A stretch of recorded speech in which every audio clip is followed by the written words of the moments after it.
વર્ષ 2018થી Rajkot railway division દ્વારા ઇલેક્ટ્રિફિકેશનની કામગીરી શરૂ કરવામાં આવી છે. અત્યાર સુધીમાં 50% જેટલું કામ પૂર્ણ કરી દેવામાં આવ્યું છે. વર્ષ 2022 સુધીમાં રાજકોટ ડિવિઝનની સંપૂર્ણ વીજળીકરણ થઈ જશે, જેની વર્ષ 2023ના પ્રારંભથી જ રાજકોટ ડિવિઝનના તમામ રૂટ પર ઇલેક્ટ્રિક ટ્રેનો દોડતી થઈ જાય તેવી શક્યતાઓ સેવાઈ રહી છે. देखिए, लेट 2018 में ये इलेक्ट्रिफिकेशन का काम राजकोट मंडल पे शुरू हुआ और ऐसी हमारी उम्मीद है, हमारा लक्ष्य है कि मार्च 2022 तक इस काम को पूरा कर लिया जाए. ये दो चीज़ें हैं इसमें. पहली चीज़ ये कि हम यदि सिर्फ फाइनेंशियल टर्म्स में देखें कि कितने पैसे बचेंगे, तो मैं आपको ये बता दूं कि इलेक्ट्रिक ट्रैक्शन जो है वो डीजल ट्रैक्शन के मुकाबले करीब 1/6 कीमत है उसकी, किफ़ायती है. तो एक तो ये डायरेक्ट बेनिफिट है जो इलेक्ट्रिफिकेशन के आने से होगा. यदि मैं राजकोट मंडल की बात करूं तो जब हमारा मंडल पूरी तरह इलेक्ट्रिक ट्रैक्शन पे शिफ्ट हो जाएगा, उस समय मुझे ऐसी उम्मीद है कि हम लोग अभी जो हम डीज़ल इस्तेमाल कर रहे हैं वो करीब 1.91 करोड़ लीटर डीज़ल इस्तेमाल कर रहे हैं इस समय.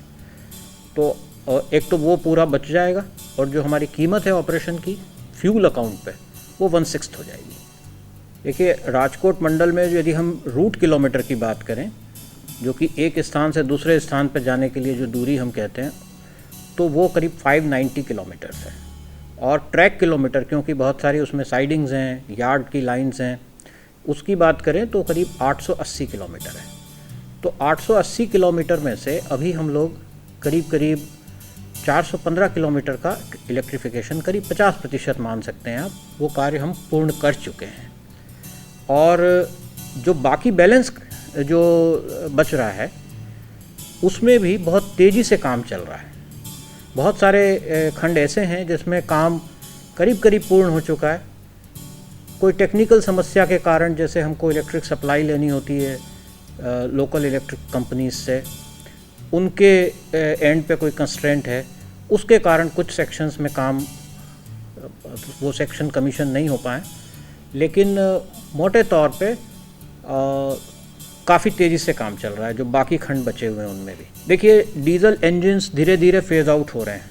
नए डीज़ल इंजन्स वो इधर इस सेक्शन में नहीं आ रहे.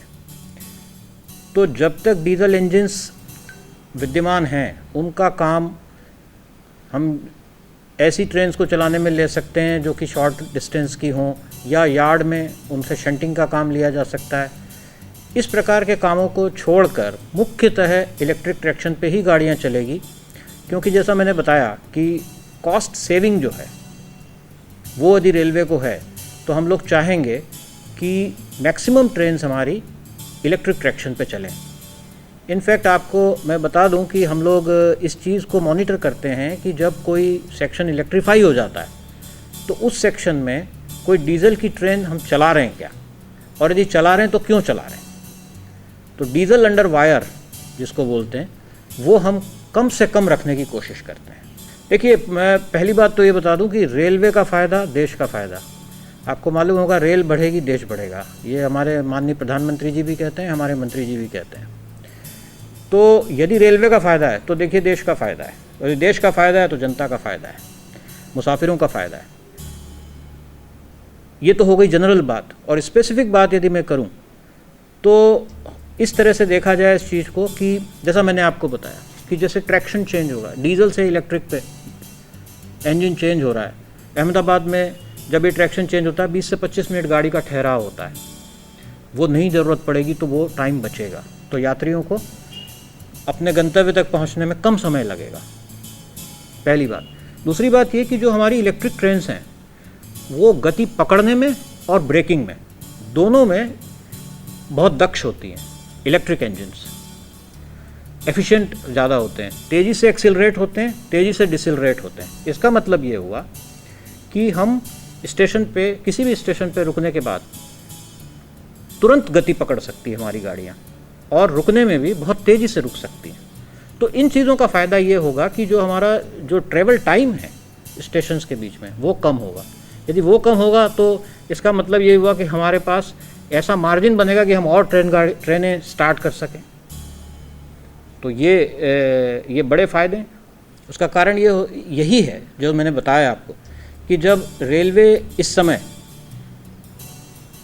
हम लोग इस तरह काम कर रहे हैं कि हम किस तरह देश को एक ऐसे माध्यम पे ले जाएं जो कि किफ़ायती हो, एफिशिएंट हो। तो चूंकि रेलवे ने इन चीज़ों को रियलाइज़ कर लिया है कि जब हम इलेक्ट्रिफिकेशन पे जाएंगे तो ऑर्गेनाइजेशन को फ़ायदा होगा, यात्रियों को फ़ायदा होगा, तो इसलिए इस कार्य को जितनी तेज़ी से किया जा सके उतना अच्छा है। तो इसीलिए मिशन मोड में रेलवे काम कर रही है, चाहे वो डबलिंग के प्रोजेक्ट हों, चाहे इलेक्ट्रिफिकेशन के प्रोजेक्ट हों, चाहे बाकी और काम हो। आपने देखा होगा राजकोट सिटी के अंदर जो आम्रपाली का जो ब्रिज बनाया गया, उसमें आप लोगों को एक झलक मिली होगी कि रेलवे इस समय किस तरीके से काम कर रही है। एक प्रोफेशनल अप्रोच जो है, चाहे वो हमारा कंस्ट्रक्शन इंफ्रास्ट्रक्चर का काम हो, चाहे हमारा कस्टमर ओरिएंटेशन हो, हम लोग कस्टमर से जो बात कर रहे हैं। कोविड के समय में रेलवे ने जो यात्री गाड़ियाँ चलाई, जो पार्सल ट्रेन चलाई, जो फ्रेट ट्रेन चलाई, तो इन सब को यदि आप देखेंगे तो आप पाएंगे कि रेलवे में एक आमूलचूल परिवर्तन हो गया है कार्यशैली में।